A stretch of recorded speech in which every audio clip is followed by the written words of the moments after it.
Hello friends, this is a video to take a look at the idea of trigonometric integrals. The notion that we're looking at is looking at integrals that have powers of sine or cosine or powers of tangent and secant.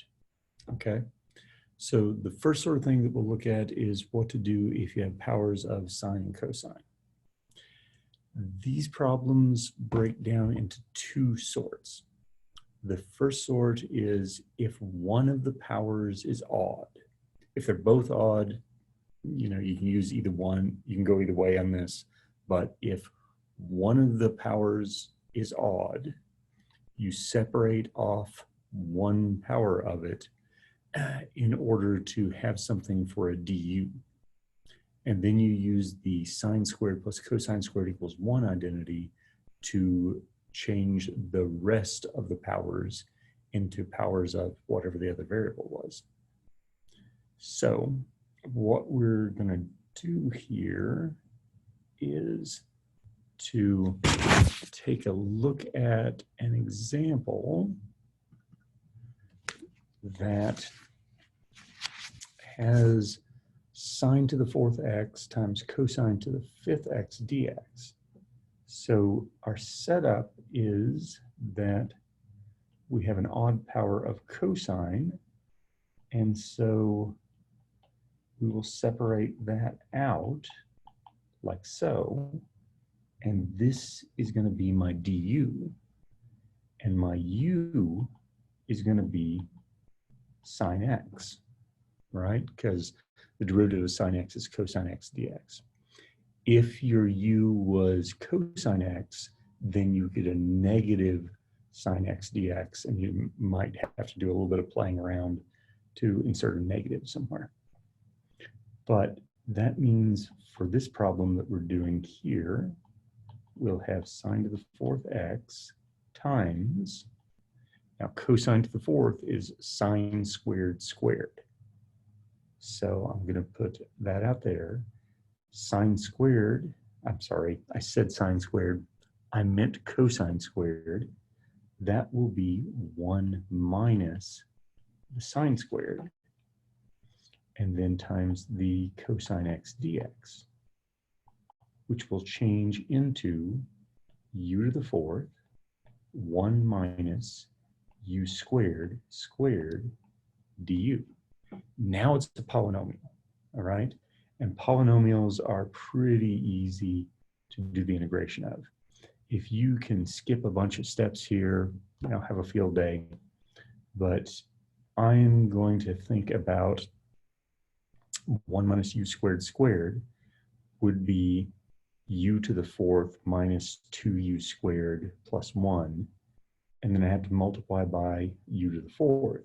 So I end up with a u to the 8th minus 2 u to the, let's see, it was squared, and then so 6th, and then plus u to the 4th du.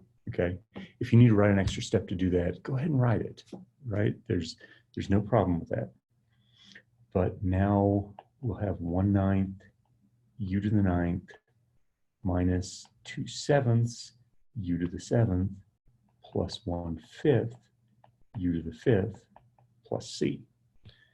And then we will plug the u back in. Hey, if you were doing a definite integral, you wouldn't have to plug the u back in, you'd just plug in values. But we're doing an indefinite integral. We have 1/9 sine to the 9th x minus 2/7 sine to the 7th x plus 1/5 sine to the 5th x plus c. Boom, we're done with it, all right? Now, one little caution to give you there that has to do with when you have both of them being odd instead of having just one of them being odd, is that you and somebody else doing the exact same problem may get answers that look vastly different.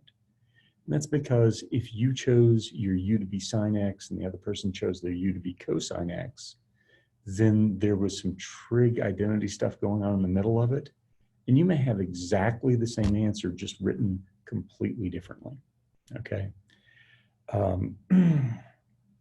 If it is necessary for you to check and see if you have the same answer, go to like Desmos or some graphing utility and graph them.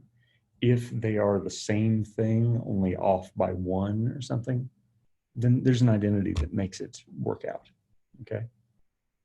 All right, so the next problem that we're going to take a look at has both the sine and the cosine to an even power. And so for that, let me pull up my share screen here. So for that, we're going to look at sine to the 4th x, cosine, I'm sorry, sine squared x, cosine to the 4th x. All right. Now, you can't use either one of those as your du because you have even powers. And just changing everything to all sines or all cosines won't help because, you know, it will just continue to be those even powers and you won't have one that you can peel off. What you have to remember is the power reduction formulas. So the power reduction formulas tell us that sine squared is also equal to 1 minus cosine 2x over 2, and that cosine squared is 1 plus cosine 2x over 2. And then since we have a 4th power, we'll have that squared, dx, okay? Now, if you're saying, where on earth did those come from? It's something that you can derive from the double angle identities for cosine, but they're referred to as the power reduction formulas, and it's just having solved for sine squared and cosine squared in those identities. So if I am simplifying this out here, I'm going to pull the, oh gosh, that would be 1/8 out to the front, right? And then I'm going to have to think about taking the 1 plus cosine 2x up there and squaring it, and then multiplying out by the 1 minus cosine 2x. When I do that, I am going to have here 1 plus cosine 2x minus cosine squared 2x minus cosine cubed 2x dx, okay? So some of this is going to be super easy to integrate, the 1 and the cosine 2x. But of course, the cosine squared 2x, we're in a little bit of a pickle.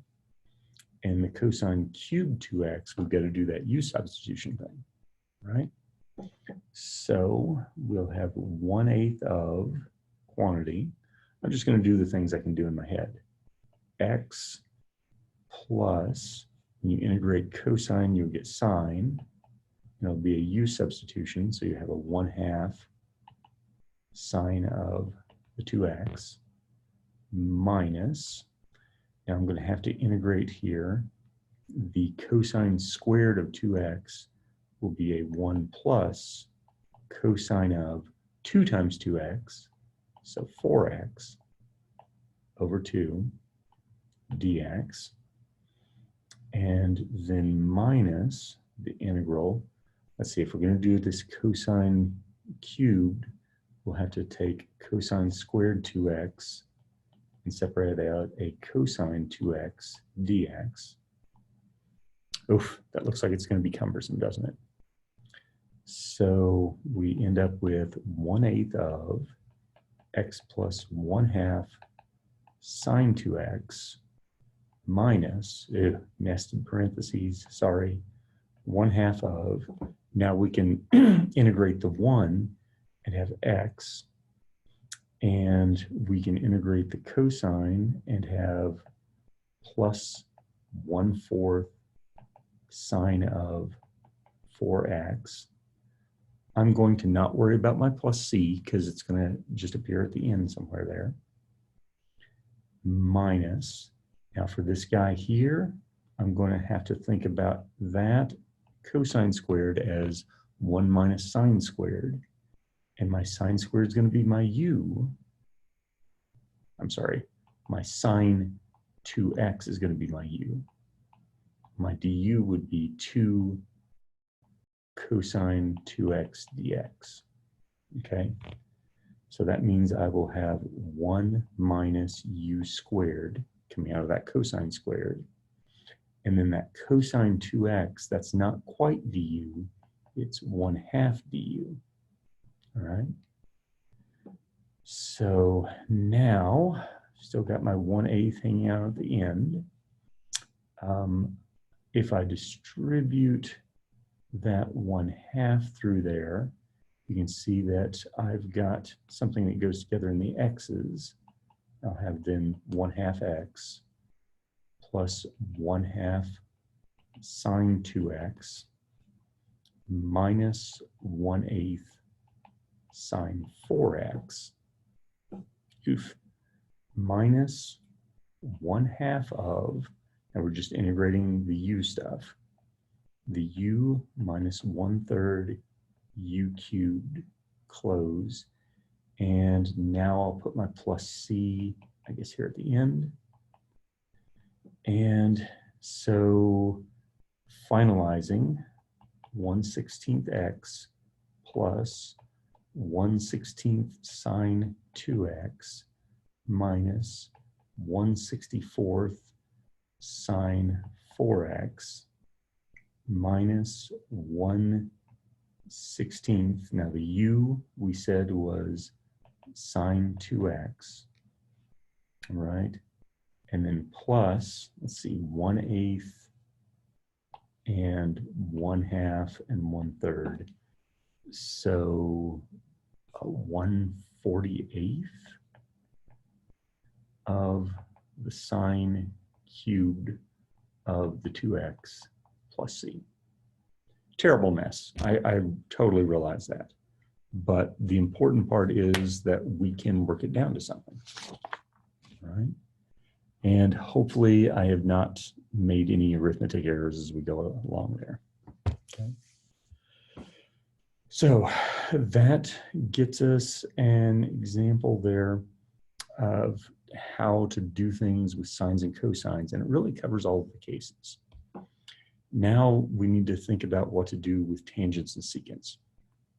So with tangents and secants, the important thing to think about is that the derivative of tangent is secant squared. The derivative of secant is secant times tangent. So the things that you're going to look for are either an even power of secant or an odd power of tangent. Now, of course, that then raises the point, well, what if I have an odd power of secant and an even power of tangent? So did I say that right? Yeah. So in that case, then you're going to probably end up wanting to just turn everything into sine and cosines and see what that comes up with. You can always do that with a lot of these things, but we want to cover the case here of if you can do something, how will you tackle it? So the one coming up here has tan squared times secant to the 4th.